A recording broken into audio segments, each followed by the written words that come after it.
Chers téléspectateurs de Wafrica TV, l'actualité exige que nous nous penchions sur l'actualité régionale africaine et notamment dans le cadre du conflit, appelons ça comme ça, ou bien de la crise qu'il y a actuellement entre le Mali et la CEDEAO. Et nous avons invité pour comprendre cette situation le docteur Edouard Epiphane Diogo.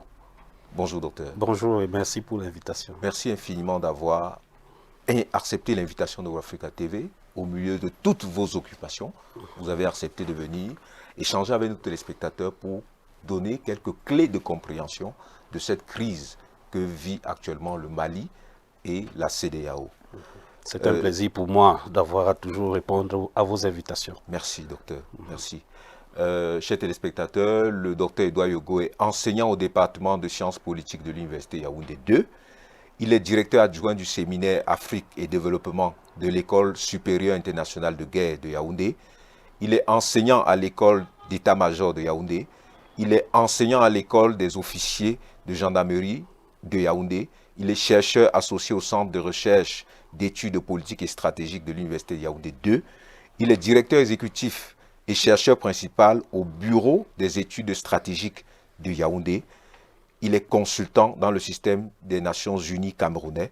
Il est l'auteur d'une trentaine d'ouvrages, d'une trentaine de publications, parmi lesquelles 10 ouvrages. Et le dernier a été publié chez l'Harmattan, Contrer l'extrémisme violent. Au Cameroun. Le 9 dernier, Dr Edouard Diogo, on a tous été informés de l'issue d'une réunion de la CEDEAO sur le Mali avec son médiateur Goodluck Jonathan, qui ressort avec des mesures qui pourraient interroger la fermeture des frontières, la suspension des échanges avec le Mali, l'aide financière a été coupée, le gel des avoirs du Mali, le rappel des ambassadeurs. Est-ce qu'on est dans un cas d'extrémisme? Commençons par là. Merci beaucoup.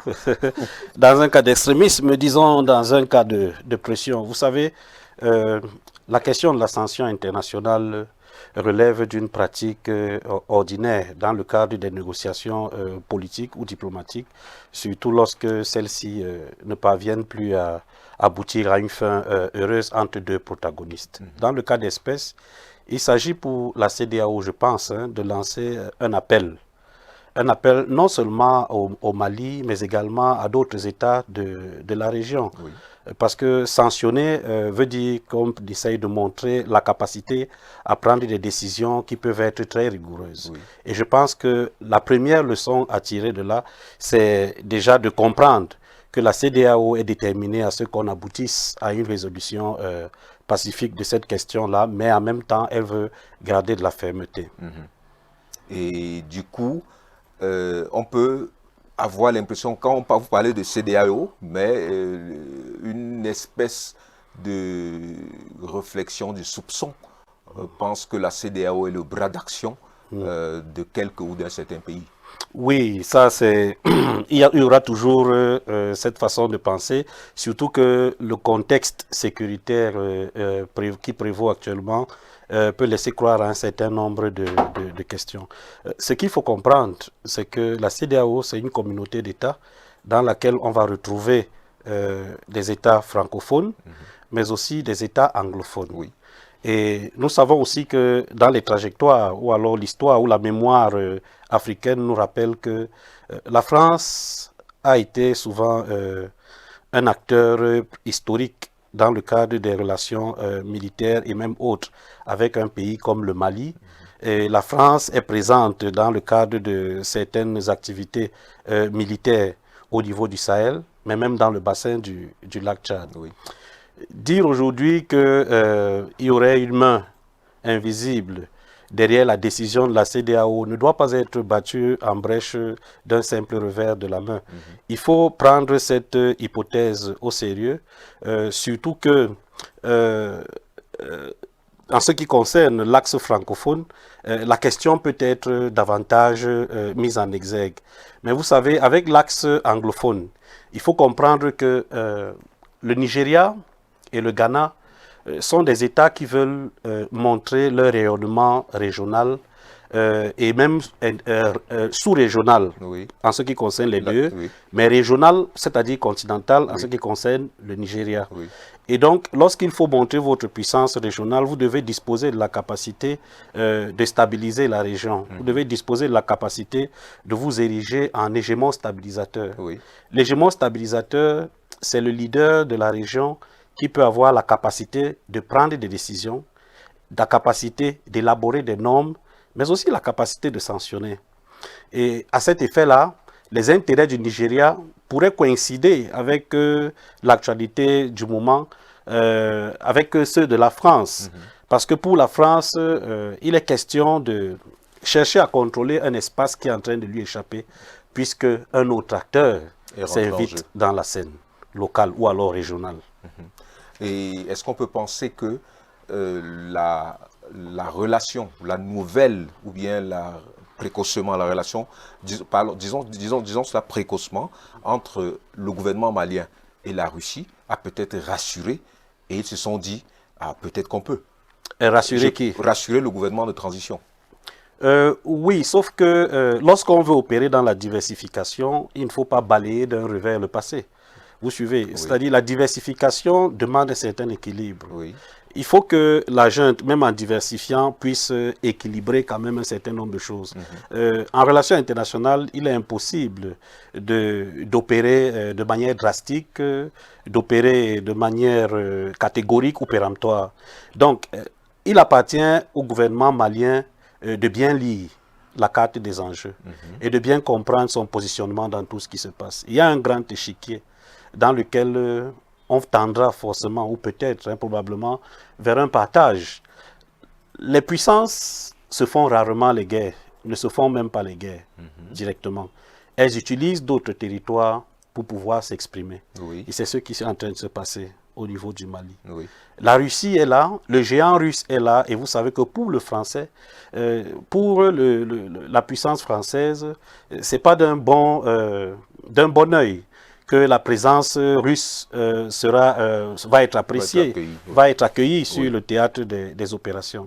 Il faut donc que pour la France, elle trouve des moyens pour pouvoir amenuiser l'intensité de la relation entre ces deux acteurs. Oui. Sauf que la France a été pendant un bon moment, je vais dire, le fournisseur, le partenaire principal de ce pays, mais à partir d'un moment, elle a commencé à faire un certain nombre de chantages au Mali, qui a donc pensé et qui a donc ravivé la flamme qui a souvent existé depuis la colonisation avec l'autre partenaire russe. Cela ne peut donc pas être perçu, elle ne peut pas être accueillie à bras ouverts par une puissance comme la France qui veut continuer à maintenir son soi-disant précaré au niveau de la région. Donc revenons sur l'extrémisme. Est-ce qu'en poussant à l'extrême, on ne donne pas l'opportunité à ceux qui dirigent le Mali peut-être de s'éloigner? Je me souviens que dans le discours qu'a prononcé, je crois hier ou avant-hier, le président de la transition,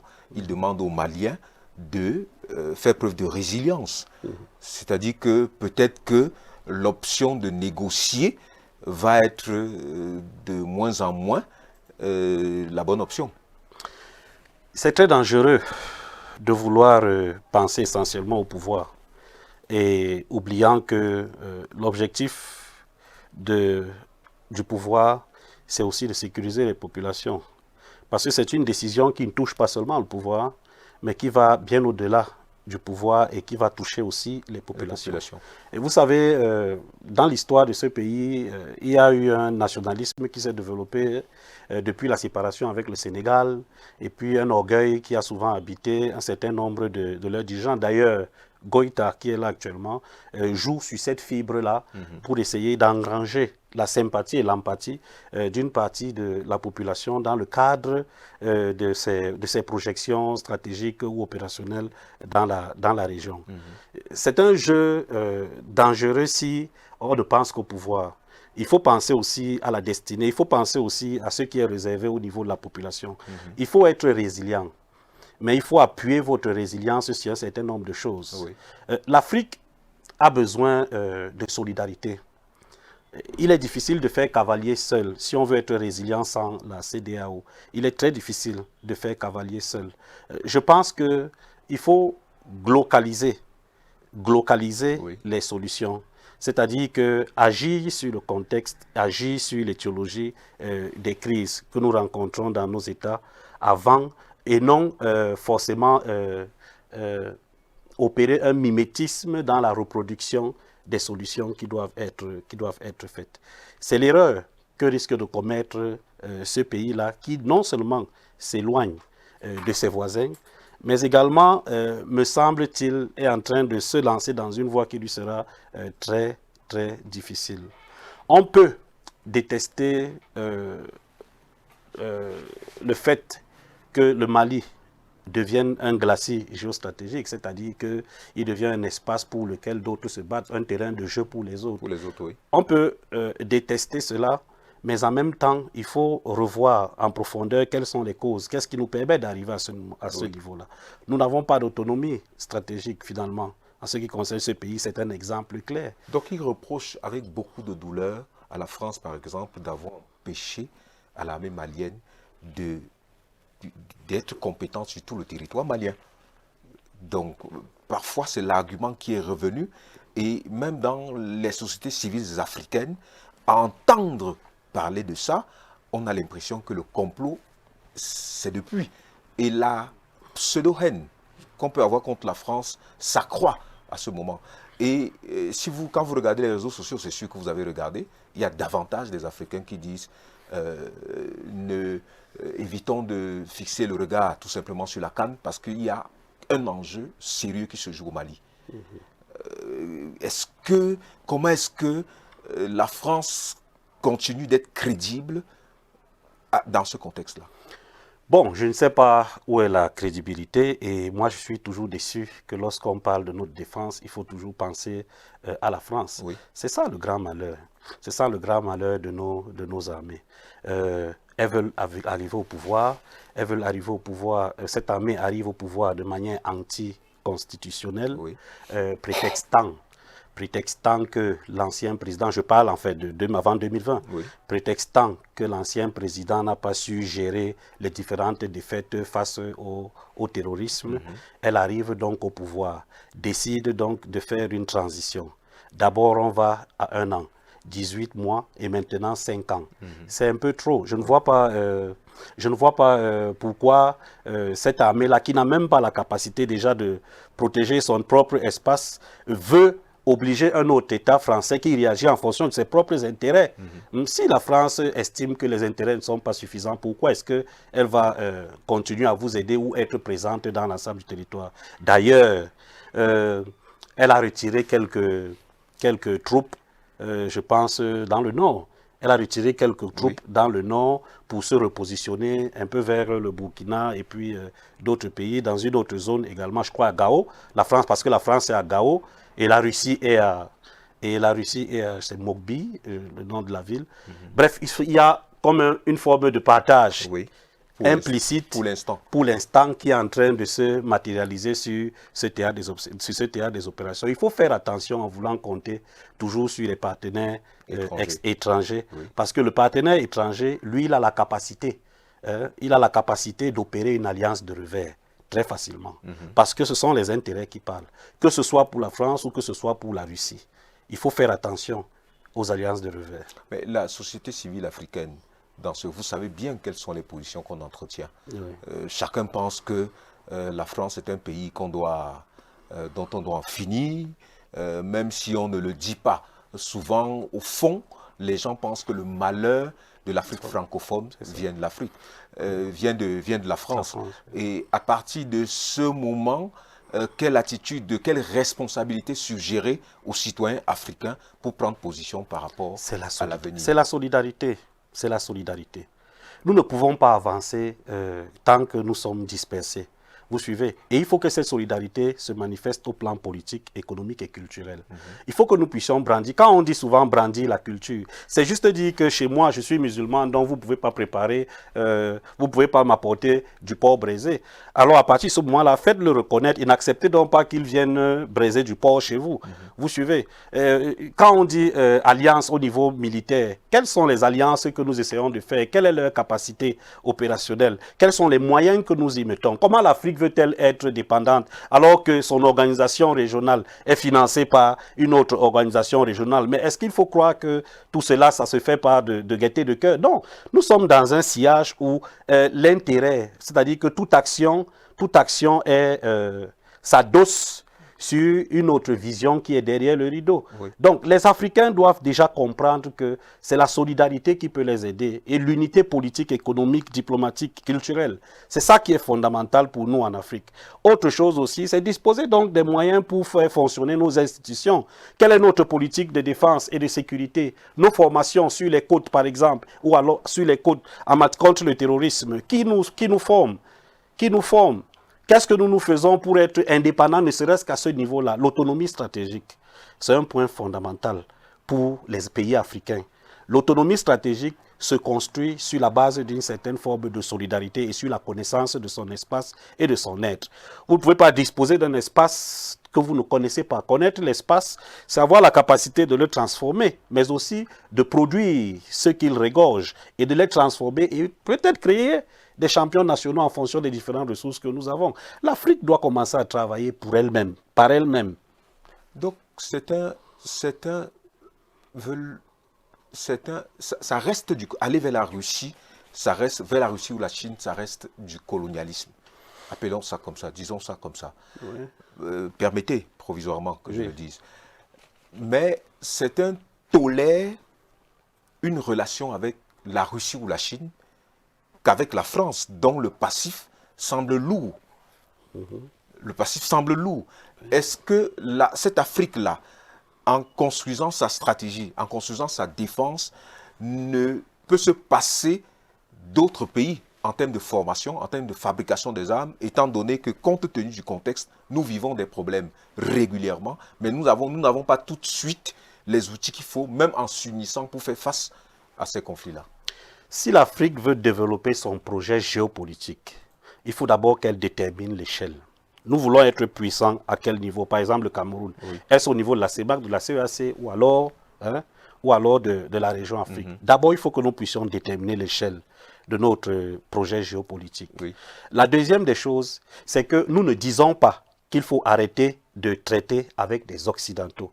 Nous disons que dans les relations que nous entretenons, il faut apprendre à se faire respecter. Oui. Dans la détermination ou dans la définition du projet géopolitique que l'Afrique doit élaborer, elle doit travailler avec les autres puissances. Elle doit diversifier. Parce que diversifier, ça vous permet d'équilibrer. Vous suivez? Oui. Si, je vous prends, si l'État A ne peut pas financer un projet ou émet des conditions qui sont très difficiles, vous allez vers l'État B, celui qui vous offre, qui vous propose la meilleure offre. Vous allez vers lui et vous devez le faire dans tous les différents secteurs. Il ne faut pas être dépendant. Il faut vaincre la dépendance, mais il faut promouvoir l'interdépendance. C'est de ça qu'il s'agit et c'est de ça que nous avons besoin aujourd'hui, quel que soit le domaine d'action dans lequel nous sommes. Donc, que ce soit, et nous ne disons pas également qu'il ne faut plus travailler avec la France. Non, il faut travailler avec tout le monde, mais il faut diversifier. Il faut créer les processus d'interdépendance entre nous et les autres. C'est ça que l'Afrique doit essayer de faire. Mais elle a la condition principale, franchement, c'est d'abord de se mettre, de s'entendre sur des éléments basiques. Notre monnaie n'est pas dans notre porte-monnaie, je veux dire, il est détenu ailleurs. C'est très difficile dans ces conditions-là. Donc il y a des combats préalables sur lesquels le continent entier doit s'asseoir pour essayer d'élaborer une stratégie qui lui permette d'entrer dans le concert des nations. Vous savez, entrer dans le concert des nations, c'est avoir la capacité d'être assis sur la table de la décision, ne serait-ce que pour représenter un certain nombre d'intérêts. Il faut donc que l'Afrique essaye de voir comment est-ce qu'elle peut faire pour aboutir à ce niveau-là, pour aboutir à la table de la discussion sur les grands enjeux mondiaux, afin qu'elle-même également puisse proposer, à partir de sa faible ou de sa mince voix, quelques solutions à ce qui concerne ses réalités ou son contexte culturel culturel, stratégique et puis militaire. Donc, s'agissant des conflits, il y a beaucoup de chercheurs qui proposent des solutions endogènes. Et dans le cas du Mali, par exemple, on a vu à un moment donné une partie des leaders maliens qui pensaient qu'il fallait négocier avec les terroristes. Et le principe occidental, je dois l'appeler principe, c'est qu'on ne négocie pas avec les terroristes. Qu'est-ce que vous pensez entre ces deux? Je pense que c'est la capacité de nuisance qui permet de décider. Nous sommes des États fragiles. Vous suivez? Et ça, ce que vous dites, c'est ce qui est montré à Mondovision. Mais dans les faits, la réalité peut nous dire autre chose. Les États-Unis ont déjà eu à négocier avec des terroristes. Mais on ne va jamais nous le montrer ou jamais nous le dire. Les grandes puissances parfois arrivent à ce niveau-là. Les otages que nous voyons se faire libérer, je doute bien qu'ils se fassent libérer par la bonne volonté de ces terroristes-là. Parce que ces terroristes également ont des gains qu'ils recherchent. Ces terroristes également ont une dimension symbolique qu'ils veulent faire connaître. Donc, il me semble que tout dépend de la capacité de nuisance. Un État fragile, à un moment donné, sera obligé de tendre la main, ne serait-ce que pour le bien commun, ne serait-ce que pour essayer de rétablir la paix. Maintenant, tout dépend de quel État dont vous parlez et de quel type de force rebelle vous avez en face de vous. Le plus important, en réalité, c'est la compatibilité stratégique au niveau militaire. La coopération militaire doit être assurée à ce niveau-là. Le plus important, c'est l'interopérabilité également. C'est la compatibilité au niveau opérationnel. Il faut qu'au niveau stratégique, nous soyons compatibles, c'est-à-dire en termes de normes, en termes d'instruments, en termes de principes. Il faut que nous puissions être compatibles parce que, comme je vous ai dit, quel que soit l'État, il ne faut pas faire cavalier seul. Il faut que cette compatibilité existe. Il faut qu'au niveau opérationnel également, que nous puissions être compatibles. Vous savez, le droit de poursuite a souvent été un problème pour nous en Afrique. Il faut donc qu'on soit compatible, ne serait-ce que sur des points essentiels qui peuvent nous permettre d'accélérer le processus. Vous comprenez? Maintenant, en dehors de ça, il y a donc au niveau politique également quelques éléments qu'il faudrait qu'on puisse coordonner pour que la coopération puisse être globale. Cela va amoindrir les efforts à fournir par un seul État dans le cadre d'une opération. L'Afrique a essayé. L'Afrique a de belles idées. Sauf que le financement va toujours faire défaut, mais aussi la volonté des autres chefs d'État qui n'arrivent pas tous au pouvoir de la même manière et qui parfois ne sont pas tous de la même génération. Vous suivez? Donc, l'Afrique a essayé avec la question des brigades régionales, les forces africaines en attente. C'était pour créer un automatisme opérationnel, de telle manière que lorsqu'il arrive un problème, que celle-ci, qui est déjà prépositionnée, puisse agir. Oui. Mais vous savez, chaque État garde souvent sa souveraineté avec une certaine forme de jalousie. C'est-à-dire que jalousement sa souveraineté, ce qui fait que parfois, celle-ci peut devenir un piège. Donc, il faut que nous comprenions qu'on cède ce qu'on possède. Donc, parfois, il faut céder un pan de notre souveraineté pour pouvoir atteindre des objectifs plus d'ordre d'humanité, quoi. Qu'est-ce que vous pensez de cette partie des intellectuels qui pensent que on ne doit pas nécessairement aller chercher les mêmes outils que les Occidentaux, par exemple les armes, et que nous aurions la paix dans l'âme. Je le dis en riant, c'est-à-dire qu'il y en a qui pensent que, bon voilà, nos problèmes on n'a pas besoin de construire des chars d'assaut, d'avoir des avions de combat pour résoudre des problèmes, et que dans notre nature, il y a quelque chose, je ne sais pas comment est-ce qu'on démontre ça, vous nous le diriez, il y a quelque chose qui serait prédisposé à la paix. Qu'est-ce que vous pensez de ça? Non. Et du coup, j'insiste, parce que du coup, vous avez des critiques qui disent non, on n'a pas besoin d'aller voir tel parce que les solutions chez nous, voilà, c'est comme ça, on a fait les gachacha, on a fait telle chose, surtout que les gachacha sont venus après le conflit rwandais. Donc du coup, qu'est-ce que vous pensez? Est-ce que ces solutions plausibles endogènes sont crédibles? Il faut allier les deux. Le principe n'est pas de se mettre en marge de la République. Nous sommes déjà investis, et nous sommes déjà couverts, imbibés même dans la République. Et la République a sa mécanique opérationnelle. La République a son mode d'action. Il faut simplement essayer de voir comment adapter certaines mesures qui relèvent de nos réalités dans le cadre de la gestion des conflits. Vous avez parlé de la gachacha. Oui, ça a été un élément important. Ça relève dans le cadre des justices transitionnelles. Oui. Nous avons aussi la justice traditionnelle. Dans les commissions vérité et réconciliation aussi, on peut créer des mécanismes d'ordre endogène. On peut insister sur tout ce qui est purification dans nos cultures. Mais ce que je veux dire, c'est que à vouloir trop être chauvin, on peut aussi parfois louper le coach. Il faut allier les deux. Il faut allier tradition et modernité. Il faut allier tous ces éléments-là et ressortir notre propre spécificité. Nous sommes dans la République. Pourquoi n'avons-nous pas besoin de chars? Pourquoi n'avons-nous pas besoin de drones?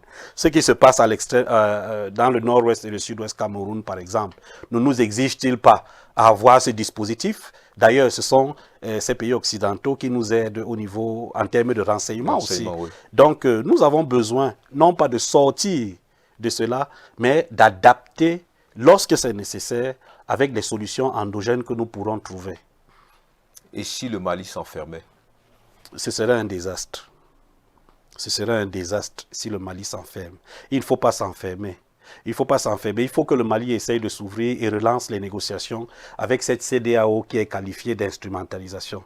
Mais il faut au moins qu'elle puisse essayer de négocier avec elle.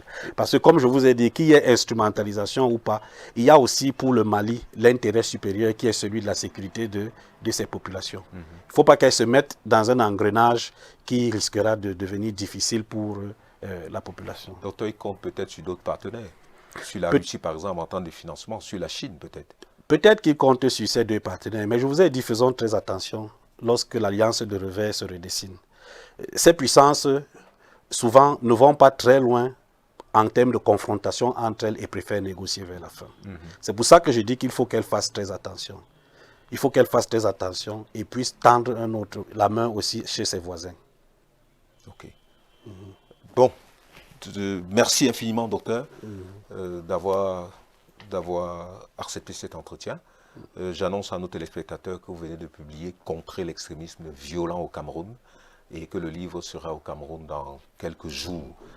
Et un mot sur le livre, peut-être pour leur dire qu'est-ce que vous envisagez? Bien, le livre, il arrive d'ici la semaine prochaine et puis nous allons organiser une dédicace dans le cadre de sa venue ici au Cameroun. C'est un ouvrage qui a une dimension praxéologique parce que l'ouvrage s'intéresse plutôt non plus à essayer d'expliquer ce qui s'est passé, parce que ça se fait à l'introduction générale, mais à essayer de faire des propositions pour que nous puissions sortir de cet engrenage de conflit, nous puissions sortir de ce gouffre dans lequel nous essayons de nous projeter, de nous endormir. Le conflit, c'est quelque chose qui vient saper, ou alors le terrorisme sape tous les mécanismes de socialisation et exige près d'un quart de siècle pour le relèvement. Je pense donc qu'à travers cet ouvrage, nous pourrons avoir des premières solutions qui pourraient nous permettre d'orienter la réflexion vers de nouvelles pistes de solutions. D'ailleurs, dans le cadre de mes consultations, j'ai élaboré le plan d'action territoriale de la région de l'extrême nord Cameroun. Ça a été une belle initiative et nous avons donc voulu également au plan scientifique proposer ce type de dimension. Donc celui qui prend l'ouvrage aura donc la possibilité de comprendre ce qui se passe, mais également de pouvoir savoir quelles sont les différentes étapes pour essayer de sortir de ces situations ou alors pour endiguer davantage le terrorisme, car il est très difficile de l'effacer d'un trait. Félicitations et merci, Dr Yogo. Merci, c'est moi qui vous dis merci pour cette invitation. À très bientôt sur Africa TV. N'oubliez surtout pas de vous abonner.